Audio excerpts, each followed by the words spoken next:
Hey, something like that. Yay! It's preparing. I think we should keep saying hi, hi, hi until Facebook actually lets us see that people are This on. says it's now streaming live on Facebook. Wow. Exactly. Up Hi, We there. are everyone. live. Up We there. are. Yeah. Oh my gosh, I love it. Who So, knew? I'm Siris Raquel Rivas-Verdejo. Hi. I'm Peter from Scotland with the Hi, I'm Caroline Morris from Scotland too. Peter, do you have a last name? sometimes. You have many But names. my mother's chosen quite a few. Um, Halley's good for now. Yeah, Halley's good. Cool, cool. So I But think that like if I go down, I think Peter's here for everyone. So that's Peter Halley and Caroline um, Morris, one of those ways. yeah, Carolyn, Oh yeah. my gosh. And we're part of the Academy for the Seen and Unseen. I have the honor of facilitating and being the fantastical creature guide of the Academy for the Seen and Unseen. And Caroline and Peter have been a pivotal and super important role as part of my crew. And we wanted to talk about living because not many people seem to be choosing that right now. Yep, that's for sure. I think sometimes the dead have more fun. You know, they like the all the images and the memes and stuff about people who are dead or the disembodied are like they're pranksters, right? They're like moving your furniture and your clothing and they're getting to poke at you and shake you when you're sleeping. Yeah. There's a song in there, I think. What it is. When you're sleeping.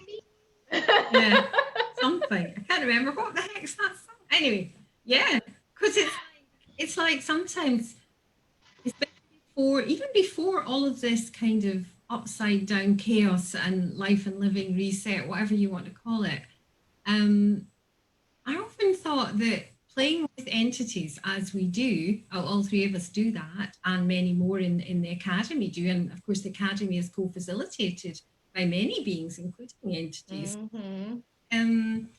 People walking around, whereas you used to get sometimes a smile, people are like picking up pennies, doing the depressed thing in the street, and it's like there's a switch off button, and it's you're asking your body, well, what can I be to switch on the other bodies that my body is talking to? And we're all talking to bodies all the Yeah, time, even if we don't that's acknowledge right. it. Yeah, and it's like, well, if I'm going to talk, if my body's talking to other bodies, it's more fun for me, and it possibly be more fun for the other bodies if we got some kind of rapport and resonance going.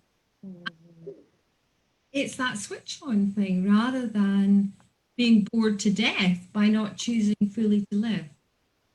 Gosh, as soon as I'm getting bored or feeling like, oh, and there's been a lot of that this week, where it's just like, where do I go? What do I even do right now? Especially if you're trying to interact with other bodies and they're kind of like numb or they're just like shut down and you would like to have those interactions. And so then you start thinking that your shutdown and your ugh is actually yours. And I wonder if we're picking up on other people's shutdown, their numbness, their where they're blocking out all the intensity that's showing up right now in the world. Yeah. And gosh, what if we could choose to have more fun and go ding ding ding ding ding ding? I don't know why that melody is the melody right now. It's like a cowboy song that's showing up, but that's like way more fun than being shut down for me. Gosh, yes, and I was so grateful this morning. We had just for everybody's information, we had a magical call last night on the academy, and I was super grateful for the tools and every week in the academy there is a conversation, and anything can happen, anything shows up, and hey, and last night's tools and tips and techniques, as it were so pertinent for just now when so many of us are feeling like we're wading through treacle or whatever that is for people. And I found this morning when I woke up, I mean, oh my God, I just wanted to cuddle under the clothes like that. It doesn't matter. I did. Yeah, well, trust you. With having having the tools that we talked about and other tools and the living and dying body process, which is just super amazing at shifting molecules. It makes like Peter, please chime in. One of the things that I love about the dynamic between the two of you is that I'm actually, with talking about what bodies tell you, one of the things that I love about your relationship dynamic is how I can literally perceive the messages that you are sending to each other and that your bodies are sending to each other all the time. And and it's like a lot of people will think that you're the voice box or the speaker phone for your relationship, but there's so many things that Peter's body is also speaking to us with his silence. And when he does say something, it's like you want to lean in more, Yeah, the silence can be stunning. Yeah. You are stunning. That's what he's got in his hand. Nothing. I do have and that's the thing, is that these energies, when we're willing to play with them and be willing to receive from bodies, we actually get to hear what's in those silences more clearly. And we get to hear what the bodies are telling us more clearly, our bodies included, I hope. And I created the living and dying body process from a space of just going through such a continuous journey with my body, from being chronically in pain and chronically sick to having all these entities and disembodied beings constantly bombarding my body. And my resistance to my capacities with them was what was creating the pain and suffering. My resistance and me trying to block it out was what was creating the havoc. And as soon as I actually turned to them and actually were willing to talk with them and have them let me know about the people that had bodies, and have these conversations about, well, what do I know about bodies? And what are all of these that would like bodies that don't have them or used to have bodies? What do they know about embodiment and the joy of living? Because I was choosing it, and it was a struggle sometimes, but when you're in a lot of pain and anxiety and depression and you're sick all the time, it's not as easy to choose joy. I'm not going to be flippant about that. And yet I also get that it's possible to, especially when we don't resist our awareness of living and our awareness of dying, and where people are destroying possibility and killing their futures. And that's what this body process does, and which all the energies and tools in the academy are inviting us to on a week-to-week basis, not a day-to-day basis. Possibly a moment-to-moment basis, even. Yeah, second to second. Yeah, it just, just this week alone, we were talking, and you all know this, we had 4 family friends that passed away this week. And there are people all over the world that are having, and hi, everyone, I see you. Kimberly, hi. Loredana, hi. Sulma, hi, Mama. Hi, Morag. Morag's here too. Hi, we have all these people that are choosing to die right now, and we're making it really heavy and really significant. And I'm not saying it has to be easy, but we can have a lot more ease with it. We can actually still be us and have the joy that is possible for us more if we're willing to lower our resistance to it. And can I just add one thing there? And it's something that's popping for me right now. And it was in my case, it was years ago with an animal, a cat that I had. And I didn't have the living and dying process, but I use it on my cats. And it's interesting when you don't resist, when you know that somebody is dying. When you don't resist, it creates such a space for them also, that the ease is transferred into the space of possibility, is my experience. And sometimes it isn't. And it's totally, isn't it amazing how simple, when we're willing to look, to receive and perceive what's happening, how it melts into something that is an amazing space beyond words. So what happened with your cat? A cat, she was poorly, and I kind of knew it was make or break. It was a crossroads. And mad or not as I am, I talked her through a meditation on a Thursday afternoon. And I took her up to Bast, the goddess of cats. And my sense was that either she would pull through or she would go. And the next morning, I remember she got up, and she was commonly known as Fudge Figure. She was a fluff ball. And she got up and she had her breakfast for her journey. She came back, she lay down, and I was sitting beside her. And it was like suddenly she was gone. And it was as quiet and as spacious and as peaceful as that. Yeah. It was amazing. And animals are willing to have that. And I'm getting Yeah. that more and more people are willing to have that. I mean, like, you know, Peter and I, we've had these conversations about shamanism and about energy and sound and music. And Peter, like, what's your experiences been with how sound can play a role in people being aware of living and dying energies? Sound has a way of penetrating through all the nonsense and the mind monkey stuff about the transitioning. The shamanically, sound was used to assist the bardo, the transition from one life through to the next, and it's also used in some scriptures and writings to herald the new life coming in. That to me has been quite marked with some of my experiences in the East, and my readings and writings of their processes. It's interesting for me that I find that a lot of the modern westernized styles of thought block out the transition, and it's a beautiful process on its own.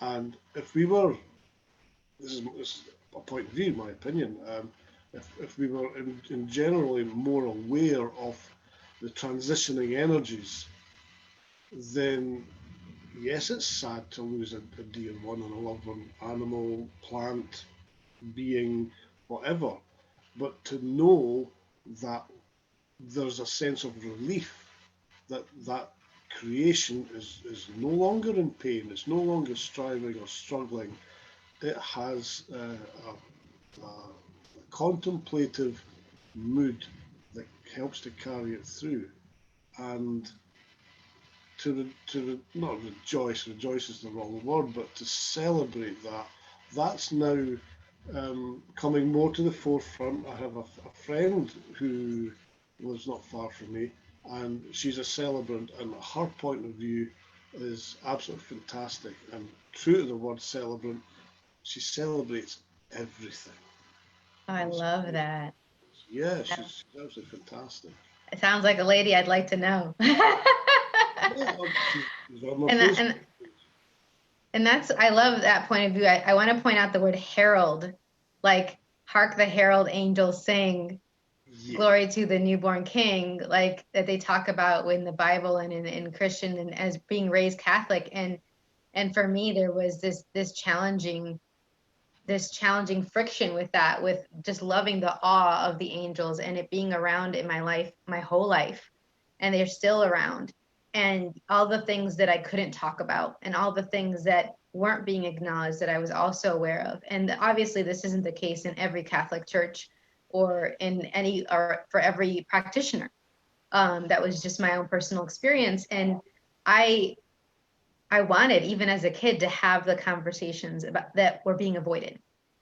I lean into those conversations. And I get that people that are brave enough to have conversations about living and to have conversations about dying and destruction and where they've been destroying themselves and where they've been seeing other people do that, they are the people that will be heralding this new reality, this new possibility. And that is something that I get to, that anyone who's willing to play with living and dying energies gets to be with, is you get to have all of the wake and the funeral and the honorings of everywhere that things are going, and that shifting. And then you also get to have the joy and the celebration of this person that and what they've created so far and what they contributed to you. And one of the things that I really love about this body process and what we've been doing in the academy is we actually really help people have more ease with all of these changes, be it life changes like to living and then going to dying, to also to all these shifts going on in the world, the shifts going on with their body.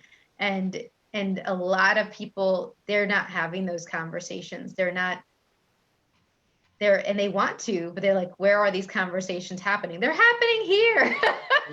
We're having one of them right now. Oh my gosh. Crazy in a way. Sorry, Peter, on you go. One of the weirdest things, and I've told Caroline this story, is a few years ago I was driving to band practice and along a country road, and this blackbird flew out from the side of the road and bounced off the bonnet of the car, and that was it, gone. And my initial reaction, Western, is that a Western style? Yes, it was. I was kind of brought up with the Church of Scotland kind of edicts, because they didn't really know what to do with me. They just threw me at Sunday school. So this, and I got the initial shock and the impact of the bird, and then within a fraction of a second, I remember a teaching that I learned many years ago, and it was what an honour it was for me, for that bird to have chosen me and my vehicle as an instrument of transition. Wow. And it just changed the whole energy instantly. And it was just, yeah, that's one of these things that'll stick in my mind forever. Yeah. I love that. I'm actually, that really invites me, Peter, and thank you so much, to look at all the people that are dying and have died that I know. And, this week, 4 family friends, and, earlier this year, 3 suicides and 3 cases from COVID, and the people that are close to me dying. And I've been looking at being in gratitude about it. I've been using the living and dying body process and every other tool in my toolbox to have ease with it. And it's created a lot of space, way faster than for other people. Like, it's not that it was immediate at all, but I definitely get that I'm not, spending months and months, shut down and grieving in the same way that I would have. And yet what I hadn't asked, and I'm going to add in now from what you said, was, well, what if them choosing to be in my life and me choosing to be in their life? Like, how is that actually also assisting and contributing to both of us knowing about living? And both of us having more ease with them choosing to die right now, and whenever I choose to die. Yeah. Like, we're choosing the people that are in our lives, and I get that I've been, asked a lot to be around moments of transition for people, even when I didn't plan it, even when it was a kid, right? Like, how many of us have had all these changes go on in our lives as a kid that we were witness to, and we're like, did I sign up for this? Well, in a sense, we did. By having these people in our lives and choosing to be on this planet in these bodies. And it's like, well, wow, I got to be a witness to these transitions, and how many more transitions can I herald in and assist with people having ease with. Like, I think to be there at the point of transition is a phenomenal experience for everybody and all the energy concerned. And to put Caroline on the spot slightly, she's fantastic at that transitioning. I've seen that. There was a little pigeon in a car park once, wasn't there? And the process that Caroline said to me that she'd use was exit stage left. Yeah, it's a great one. Yeah, and I wasn't actually there at the time of that particular instance, but on other instances when there have been injured creatures, she just does it. Doesn't think, it's there, it's done, bang, gone. And it can be that fast, and it can be that much ease if we are willing. Like exit stage left is a great access consciousness body process. It's different than the living and dying body process that I created, and yet I find them to be very complementary. So a lot of people know of that one, and they find me, and they get sessions, or they find out about the living and dying body process, and they get to perceive the different, because it's just a different energy. And it creates something different.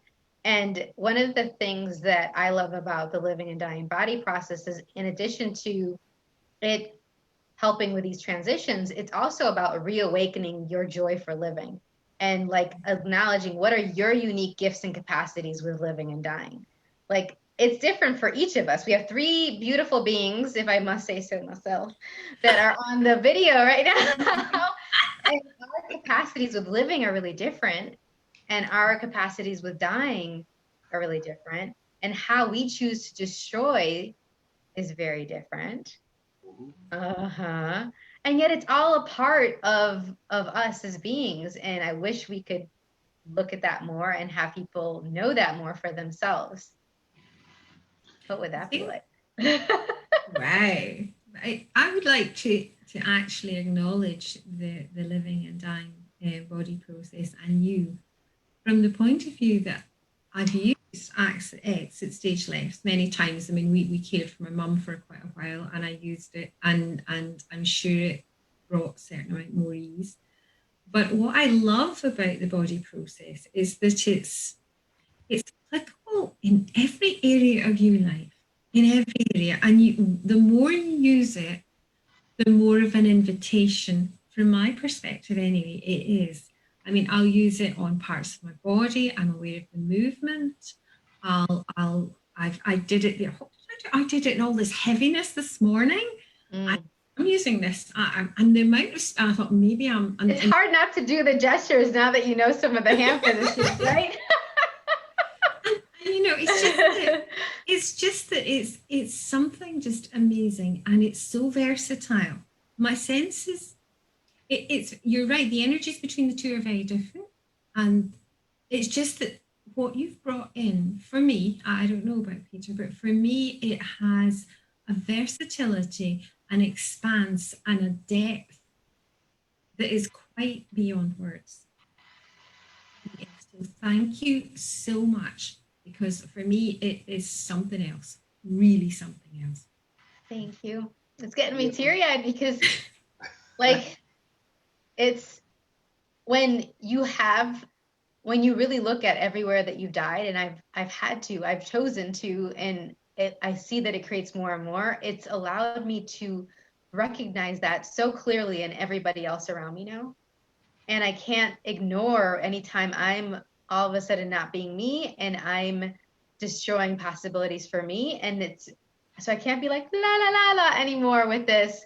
And through all these moments of pain and suffering, and where I was introducing this death and dying energies in my body unconsciously, I leaned in and went through that awareness to find this life that I have now, and to keep creating this life that I have now, and to invite other people to do that. And it's freaking amazing to see that, you know, from people that are saying that they have experienced incest and abuse, and now they don't have it as relevant, and they don't feel like it's holding them down anymore, to people having body shifts, to assisting those that are dying to actually transition with more ease. I mean, there's just so many things. But at the end of the day, it's like, are you choosing to live? Are you truly choosing to live? And if you're not, do you wanna?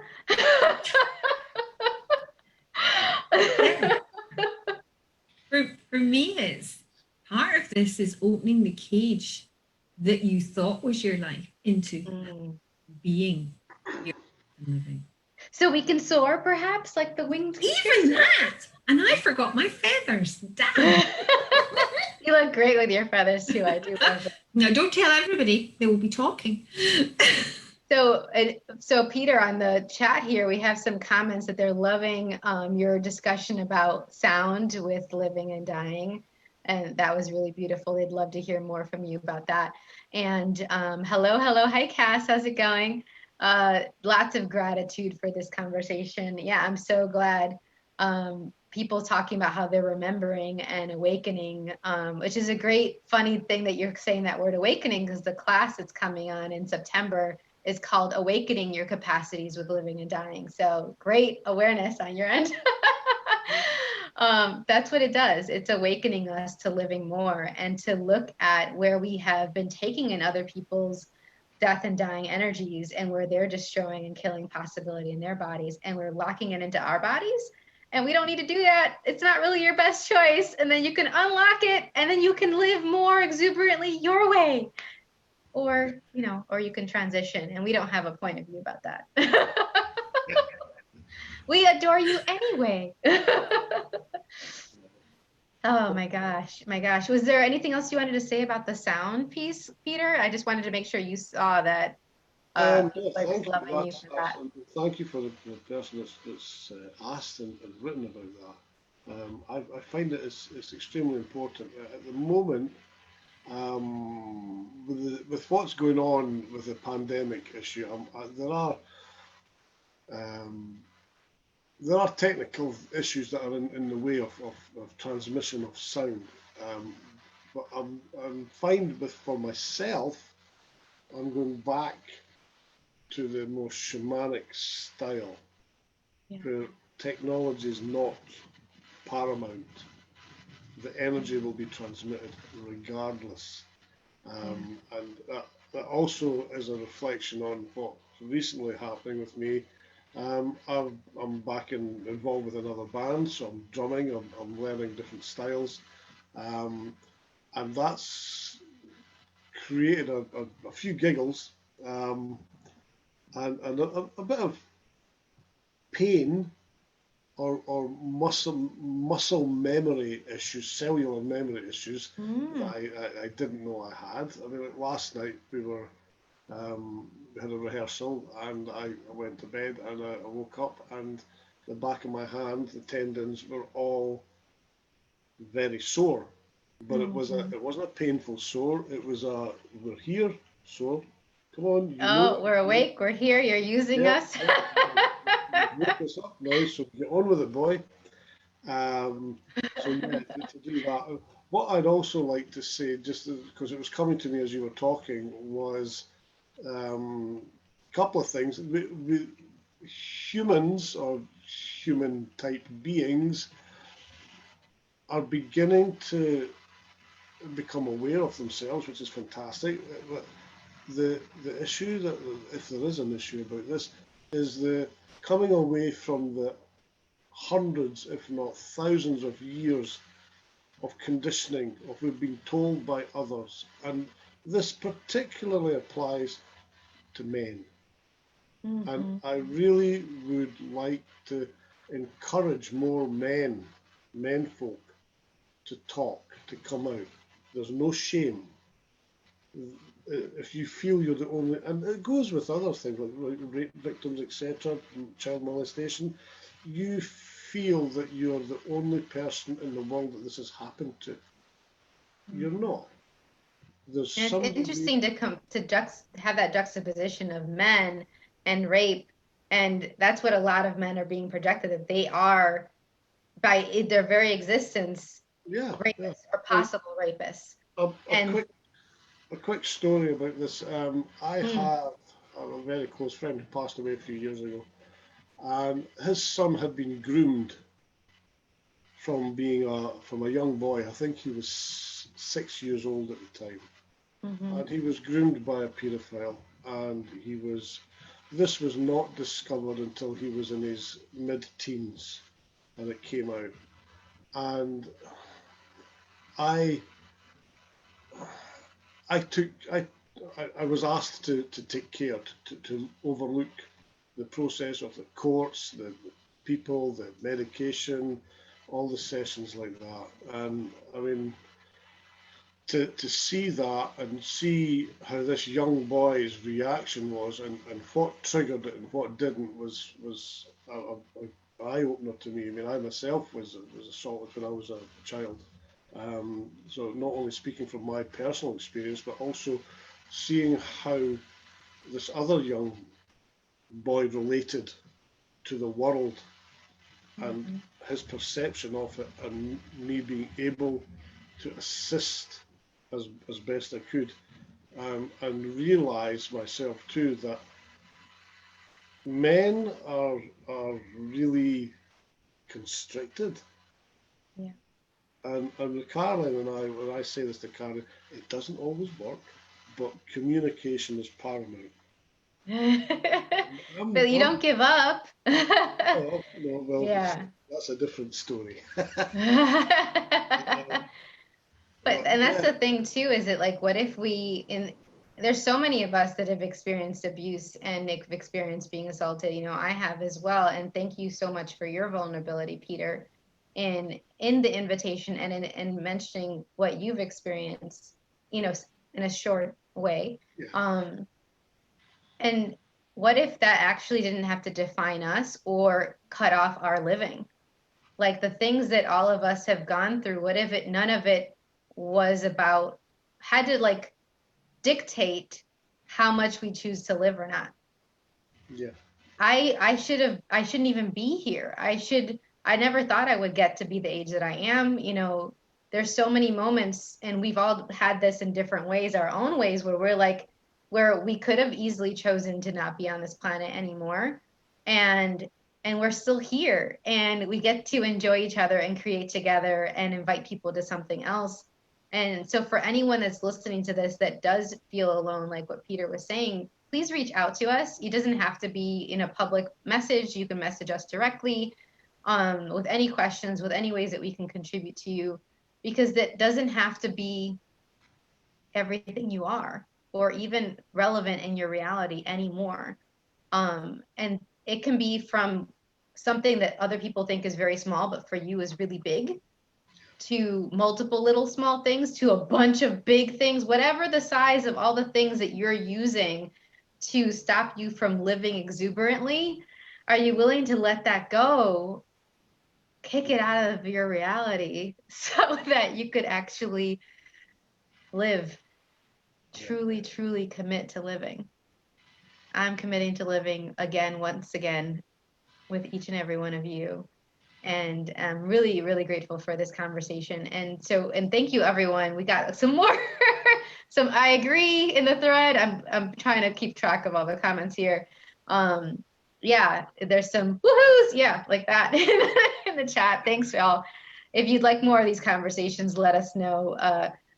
Peter, Caroline, and I can talk for hours, and we're not going to do it today, but we're going to cut it off right now. And if you'd like us to chat some more, let us know. They have graciously decided to host a party of possibilities in Scotland in their home, in their marquee, where they're going to be hosting my class of Awakening Your Capacities with Living and Dying. And so I will be in Savannah, Georgia, and I will be teaching the class from here. And if anyone in Savannah, Georgia, or in the neighboring states wants to come in and take the class here, you're welcome to. And then I will be talking to everyone around the world that would like to participate in the class online. And you only have to have another body to swap with to participate in the class. So we're going to be giving and receiving the body process. You're going to learn about these energies and the hand positions for it, and get to receive this unlocking of you more and more, so that you can integrate how you live and how you thrive even more as a part of your day-to-day living, if you would like. And that's going to be September 19th. It starts at 10 a.m. Eastern US, and then I believe that is 3 p.m. UK. And it'll be a 6 to 8 hour class. We'll have a break. We'll have probably multiple breaks. And so come with your questions, come with your enthusiasm, and come with whatever little bit or big bits of desire to live more exuberantly that you have. Let's all live more together. absolutely. Yeah. Brilliant. Yeah. Thanks again. Mwah. Bye for now. Bye, everyone. Bye.